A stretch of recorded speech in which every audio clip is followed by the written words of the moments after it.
Hello hi, donut কি করে তৈরি করতে হবে ঘরেই একদম ইজি ওয়ে।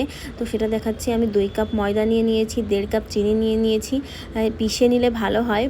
আর 1 চামচ বেকিং পাউডার, 1 চামচ আধা চামচ বেকিং সোডা নিয়ে নিয়েছি। তারপর আমি ওটাকে ভালো করে গুলে নিয়েছি দই দিয়ে।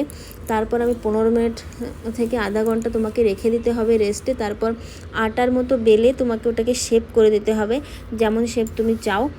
ডোনাটের মতো শেপ দিলে সব থেকে ভালো হয়, ডোনাটের মতোই দেখা যাবে। তারপর তুমি ওটাকে ফ্রাই করবে একদম ধিমি আঁচে। তারপর চকলেটটাকে মেল্ট করে নিয়ে ওটাকে ডিপ করতে হবে। আর এক সাইডে ডিপ করলেই ভালো হয়, কারণ ওটাই ডোনাটে ওরকমই থাকে। তো তারপর তোমাকে স্প্রিঙ্কেল ছড়িয়ে দিতে হবে। আর তুমি যে কোনো ডিজাইন করতে পারো। দেখো আমি 2 রকমের ডিজাইন করেছি, এরকম করে খুব সুন্দর দেখা যায়, বাচ্চারা খুব ভালোভাবে খাবেও। তো থ্যাংক ইউ।